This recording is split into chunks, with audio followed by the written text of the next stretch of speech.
সোনা মায়ের রান্নাঘরে আপনাদের সবাইকে স্বাগত। আজকে দেখুন মিষ্টি কুমড়ো চিংড়ি মাছ দিয়ে ঘন্ট আর পুঁই শাক দিয়ে ঘন্ট বানিয়ে দেখাবো। কীভাবে বানাই দেখতে থাকুন আর সঙ্গে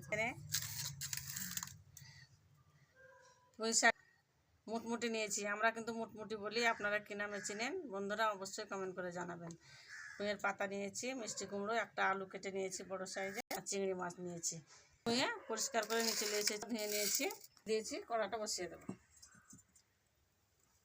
মাছের লবণ হলুদ দিয়ে দেবো, লবণ সামান্য একটু হলুদ দিয়ে কড়াই তেল দিয়ে দেবো, সরষে মাছটা ভেজে নেব। তেল গরম হয়ে গেছে, মাছটা দিয়ে ভেজে নেব, লাল করে ভেজে নেব। মাছটা চিংড়ি মাছটা ভাজা হয়ে গেছে, তুলে নেব।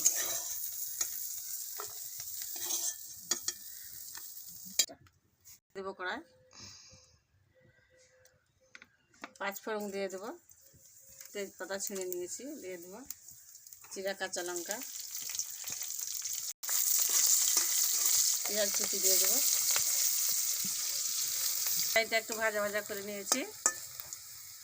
দেবো 2 চামচ আদা রসুন বাটা, আদা রসুনটা দিয়ে দেবো। হলুদ গুঁড়ো, লাল লঙ্কার গুঁড়ো, জিরে গুঁড়ো, ধনে গুঁড়ো, পরিমাণ মতো লবণ, ভালোভাবে কষিয়ে নেবো। একটু পানি দিয়ে দেবো, মশলাটা কষে নেবো। ছেড়ে দিয়েছে, মশলায় তেল ছেড়ে দিয়েছে। আর আলু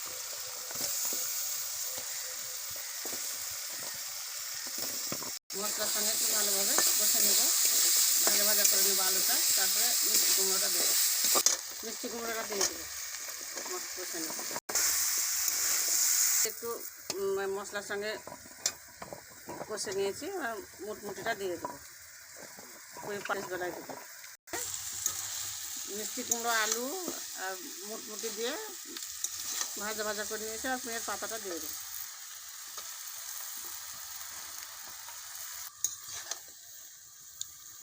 মশলার সঙ্গে ভালোভাবে ভাজা ভাজা করে নিয়েছি, পানি দিয়ে দেবো।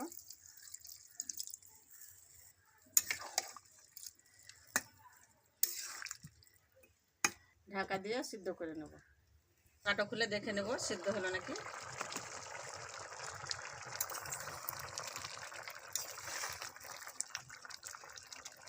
দেখেন আলু সিদ্ধ হয়ে গেছে, সিদ্ধ হয়ে গেছে। মিষ্টি কুমড়ো একটু মিষ্টি মিষ্টি ভালো লাগে, সেই জন্য একটু চিনি দিয়ে দেবো। চিংড়ি মাছ ভেজে রেখেছি দিয়ে দেবো, নেড়ে নেব। তরকারিটা হয়ে গেছে, ঢেলে নেব। ঢেলে নেব, ঢেলে নেব। মাছ দিয়ে ঘন্ট তরকারিটা দেখুন কত সুন্দর হয়েছে। এইভাবে বাড়িতে একবার হলে মিষ্টি কুমড়ো, আলু, চিংড়ি মাছ সব কিছু দিয়ে পুঁই পাতা মুটমুটি দিয়ে ঘন্ট করবেন, দেখবেন খুবই ভালো লাগবে। বন্ধুরা কেমন লাগলো আমার চিংড়ি মাছ দিয়ে ঘন্টটা? ভালো লেগে থাকলে অবশ্যই লাইক কমেন্ট শেয়ার করবেন। আমার সোনা মায়ের রান্নাঘর পেতে সাবস্ক্রাইব করে দেবেন, আমার পাশে থাকবেন, আর বেশি বেশি করে শেয়ার করবেন। আমার জন্য অনেক অনেক দোয়া করবেন।